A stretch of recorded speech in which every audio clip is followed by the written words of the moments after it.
araw. Teka, patayin ko lang itong dapat patayin.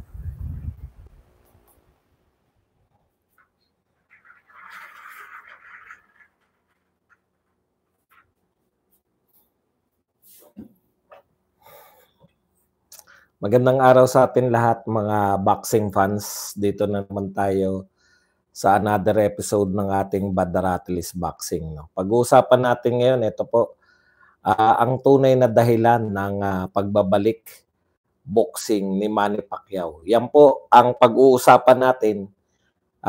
Pero bago yan, kung bago ka pa lang, para matigil na po yung kachichismis. Ang dami pong mga usapin tungkol po sa pagbabalik. Si Manny Pacquiao na po mismo ang nagsalita kung bakit po siya nagbalik sa boxing. Yan. Pag-uusapan po natin yan. At iba pa pong gusto nyong pag-usapan sa boxing. Pero bago yan, kung bago ka pa lang dito sa ating channel, mag-subscribe ka na. Dahil ito lang ang tanging channel na may kinikilingan, may pinapanigan, una sa balita, huli sa impormasyon, kaya ano pang hinihintay nyo? Pindot na. Okay, pag-usapan natin, no? Ito po, si Manny Pacquiao po, nagsalita na, no? Manny Pacquiao, ano ba ang tunay na dahilan kung bakit bumalik, no? Nagbabalik si Manny Pacquiao sa pakikipagdigmaan dyan po sa taas ng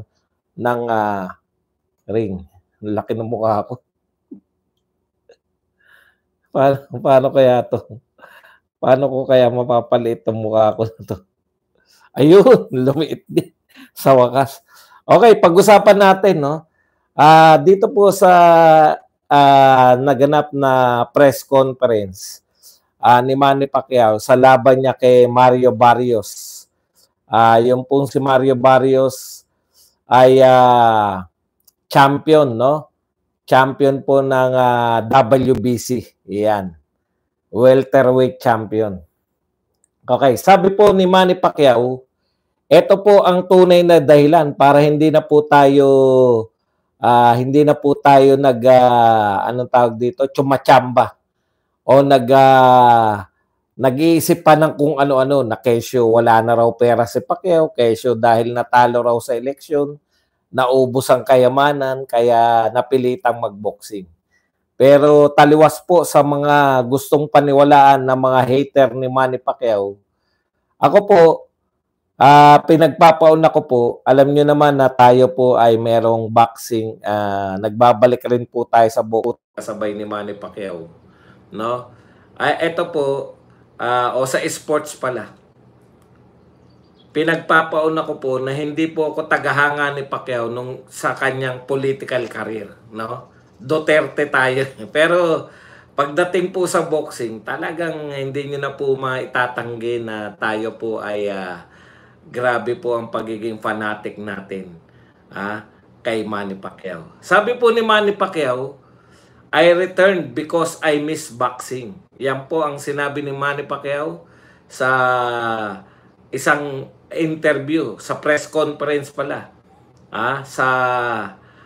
Dito po sa Los Angeles press conference ng laban nila ng WBC welterweight champion na si Mario Barrios.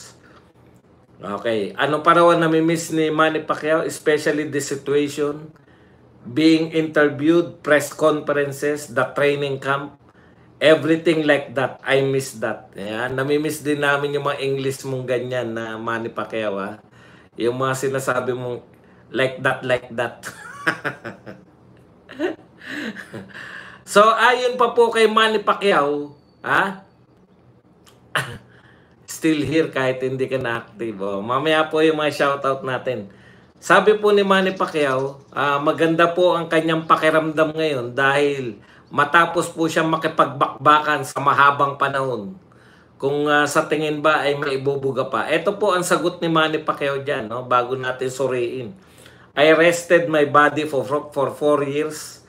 I've been in boxing for 30 years. Grabe, 30 years na pala si Manny Pacquiao. Sa bagay, kung 16 siya nagsimula, 46 na siya ngayon. 30 years na talaga. So it was good to rest my body.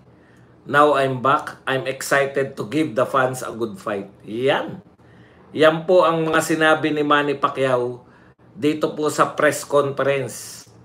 Kung matatandaan po natin, si Manny Pacquiao po, huling nakatikim po ng panalo, exactly 60 years, 6 years ago. No? Yung huling panalo niya po ay nakamit niya laban dito sa dating kampiyon na si Kit Thurman na tinalo niya po 6 years ago. So magaganap po itong laban July 2025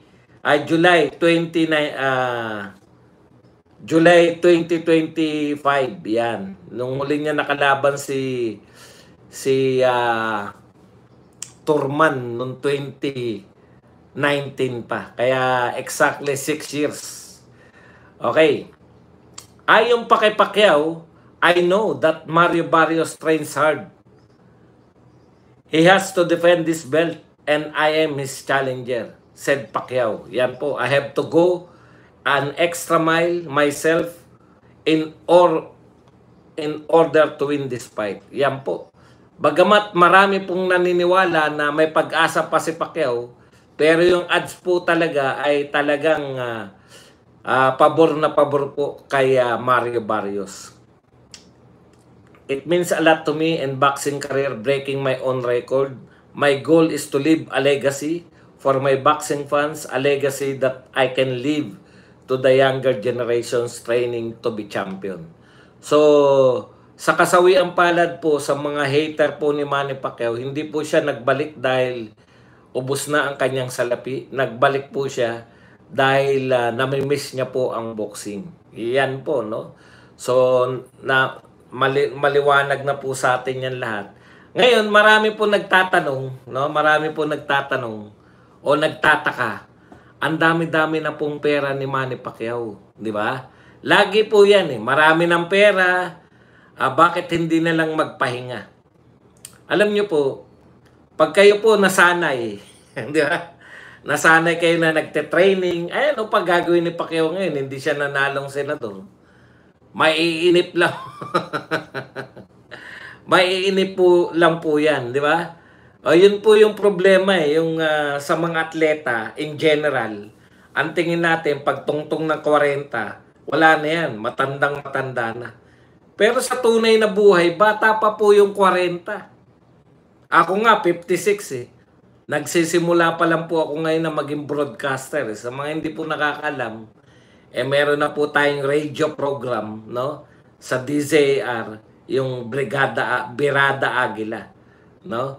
Hindi po ano yan, age talaga, yun nga, doon po lugi yung mga atleta, no? Pag mga 35 ka na, tingin na sa'yo matanda, no? Lalo na pag tumuntong ka ng 40, hindi ka na dapat mag-boxing, hindi ka na dapat mag-basketball, hindi ka na dapat, ang daming nagsasabi na hindi ka na dapat, laos ka na. No, hindi ka na kasing lakas. Tama naman yun. Sa sports sa mundo po ng sports, talagang mabilisan lang po ang pagtanda ng tao. Pero, bakit nyo naman pipigilan si Manny Pacquiao kung gusto niya pa? Kasi delikado. Kasi delikado. Kasi dapat ini-enjoy niya na lang yung buhay niya. Kung dito nga siya nag-i-enjoy. Alam niyo yun, kung namimiss niya nga, alam niyo namimiss ni Manny Pacquiao, hindi lang naman yung pagiging superstar niya. Yung sentro ka ng atensyon, yung ikaw ang bida, totoo lang po, bilang senador, hindi naman siya bida sa Senado. Di ba? Bilang politiko, hindi naman siya yung main character. Hindi naman siya pinagkakaguluhan. Kumbaga, maituturing pa nga siya na yung performance niya so-so lang as a senator, no? Hindi po yan yung mga tulad ng mga Marcoleta ka na talagang kada a-attend ng session may mga sasabihin na quotable quotes. Hindi yan katulad na pang Senate President ka. Ano? Kaya yun yung namimiss. Yan, tama yan. Ako naniniwala ako doon, namimiss ni Pacquiao yan. Namimiss niya yung yung pangkalatan, pati yung press conference, training, pagte-training, yung totohanang training, no? Mamimiss mo talaga yan pagka talagang hahanap-hanapin ng katawan mo. At lahat po, lahat ng atleta, na naalala ko si Oscar De La Hoya. Ang sinasabi ni Oscar De La Hoya, tuwing manunod daw siya ng boxing, kaya ko pa to eh. Alam niyo yun, nanonood siya ng boxing. Teka, kaya ko pa eh. 'Di ba? Kaya ko pa tong lumaban. Iniisip niya daw. Pero once na nagsimula na siya ng training, doon niya kina-question yung sarili niya. Na, kailangan ko pa bang dumaan uli sa ganito? Yun yung umaawat. Kaya kita nyo, maraming pagtatangka. Bata pa si Oscar De La Hoya, relatively, kung nung nagretiro, hindi naman siya matandang-matanda. Wala pa siyang ano eh. Teka lang, i-search lang natin kung ilang taon lang si De La Hoya nung tinalo siya ni Pacquiao. Kasi yan na yung huling laban niya kay Pacquiao eh. What is the age of De La Hoya?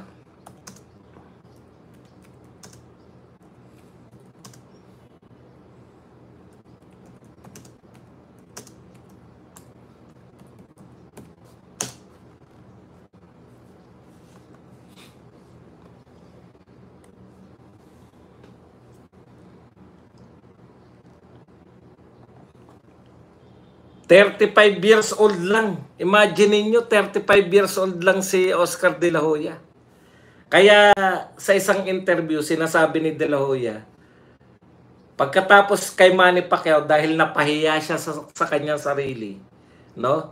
Sabi ni De La Hoya, it's about time to... Alam niyo kung bakit nag-retire na si De La Hoya after siyang bugbugin ni Manny Pacquiao? Alam niyo raw yung ginagawa niya, nakikita niya yung mga suntok ni Manny Pacquiao eh. Kaya lang, hindi niya na ma-execute yung gusto niyang gawin. Alam niya kung kailan mag-o-open si Manny Pacquiao. Alam niya kung kailan napag-aralan niya yung kilos ni Manny Pacquiao. Pero pagdating sa taas ng ring, hindi niya na ma-execute yung gusto niya. So, kaya nagretiro siya. Pero tuwing daw nanonood siya, dahil bata pa siya, 35 siya nung lumaban kay Pacquiao. Tuwing nakakanood siya ng boxing match, naengganyo siya na bumalik. Tapos magte-training siya. Pwede naman talaga siyang bumalik dahil siya ay promoter. Makakakuha siya ng laban. Ang problema niya, hindi niya nakaya yung training. Hindi niya nakaya yung training. Ngayon, eto po, real talk tayo. Umaangal ba si Manny Pacquiao sa training? Mukhang enjoy po si Manny Pacquiao sa training. 'Di ba? Yung nagkakaroon ng buhay. Nabubuhayan ka. Parang buhay na buhay ka na naman. Yun po ang nararamdaman ni Manny Pacquiao. Kami po katulad ako. O tayo, yung may mga edad, yung mga 50 pataas o 40. Hindi nyo ba nami-miss na kayo dati, naisip nyo na, putya, naglalaro ako ng basketball, nang hahalimaw ako sa basketballan. Hindi nyo ba nami-miss yun? Nami-miss nyo yun. Ang problema, alam natin na hindi na natin kayang maglaro talaga ng basketball. Pero nami-miss natin, gusto rin natin magpapawis ulit. Gusto ulit natin na kung dati kayong tumatakbo, gusto nyo ulit tumakbo. Pero hindi nyo kaya eh. Ang pagkakaiba kaya ni Manny Pacquiao. Yun yung pagkakaiba natin ni Pacquiao sa atin. Bakit niyo pagkakait kay Manny Pacquiao yung kung kaya niya pa, kung nag-e-enjoy pa siya. At higit sa lahat, hindi po siya napilitan para kumita lang ng pera. No? Na-miss niya talaga yung boxing. Ako naniniwala po ako ron. Pero will you take the risk para sa pagka-miss mo sa boxing? Magte-take ka ba ng risk para baka ito na ang yung huling mga pagkilos sa mundong ibabaw? Napakadelikado po ng boxing. Napakadelikado po ng boxing. Totoo po yan. Delikado talaga boxing. Tanong ko po sa inyo, hindi po ba delikado yung pag-akyat sa Mount Everest? Bakit po ang daming umaakyat sa Mount Everest? Wala naman silang nahita doon. Pag nakaakyat ka ba sa Mount Everest, may magbibigay sa'yo ng $10 million. Kasi malamang, more or less, ganyan yung kikitain ni Pacquiao. $10 million eh. Ang dami po namamatay sa pag-akyat sa Mount Everest. Pero pag naakyat ba nila yun, may $10 million sila? Wala. Gastos nila yan lahat. Pero pag tinanong yung mountaineer, meron ako napanood dati, bakit ba kayo akyat ng bundok? Bakit nyo gustong akyatin yung bundok? Alam nyo, isa lang ang sagot nila. Kaya namin gustong akyatin yung bundok. Kasi nandyan yung bundok. Aakyatin namin siya dahil nandyan yung bundok. Yun yung katwiran nila eh. Natandaan nyo minsan yung mga bilyonaryo, merong mga exclusive for billionaires, yung magte-trip sila. May gumawa ng submarine. Hindi yung malalaking submarine, May gumawa ng submarine na maliit lang, kasya lang mga 5 tao o 4 na tao, Tapos dadive nila yung Titanic. Ano makikita ng mga bilyonaryo doon? Yung thrill na makita mo yung Titanic ng actual, hindi lang sa video. Ganun po talaga ang tao. Bakit nyo pagkakaitan si Manny Pacquiao samantalang kaya niya naman? Kasi kung hindi niya na kaya yan, katulad ako minsan, naglalakad na lang ako papawis ko, lakad na lang. Ginanahan akong tumakbo minsan. Yung takbong jogging lang, nanakit ang mga tuhod ko. Magpapahinga ka ng 1 linggo dahil ginanahan ka ng 1 araw na mag-jogging. Yun yung sinasabi ko sa inyo.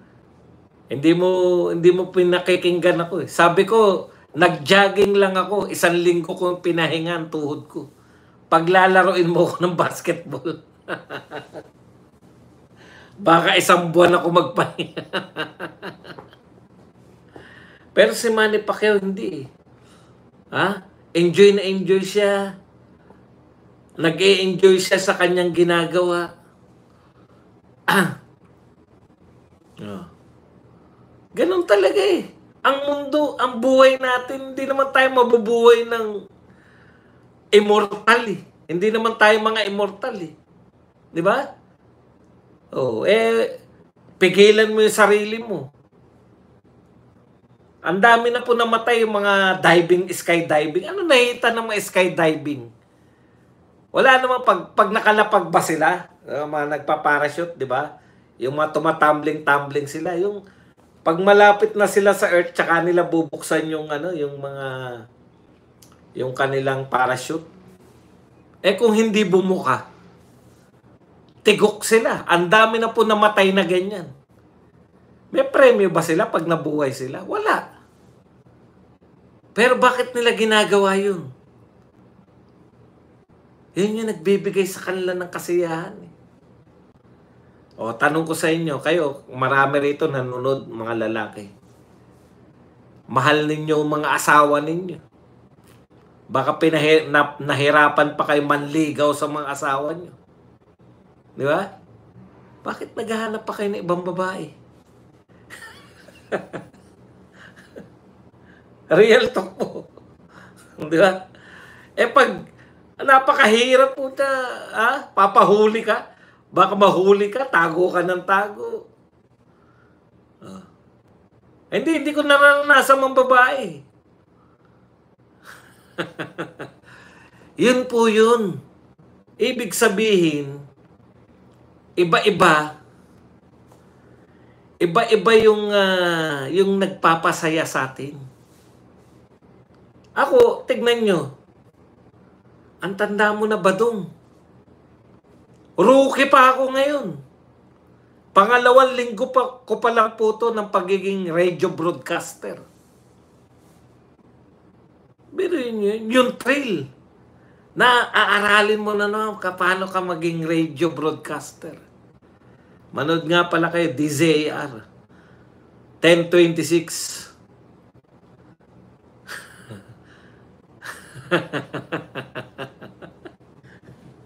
Hindi, sinasabi ko sa inyo, no? Kasi parang takanta kayong marami.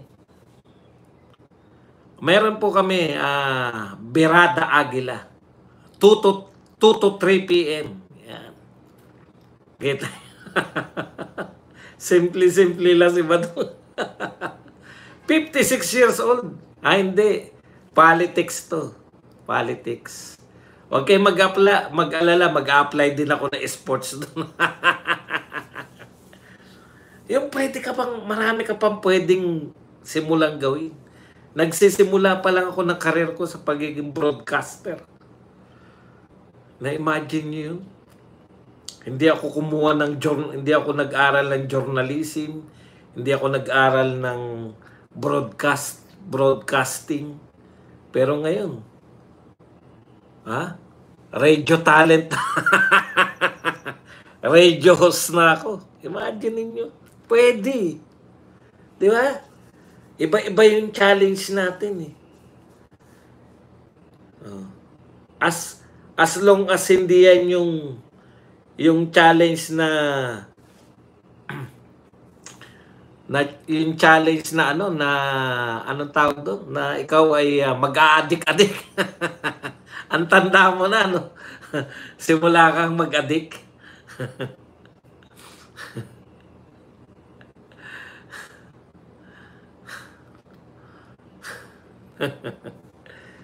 Okay.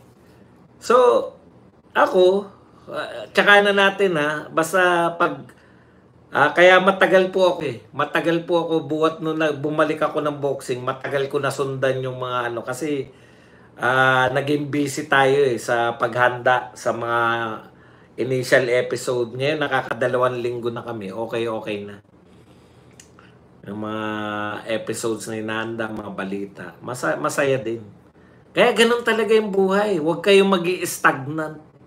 Pwede kayong gumawa ng lahat ng kahit na wala naniniwala sa inyo.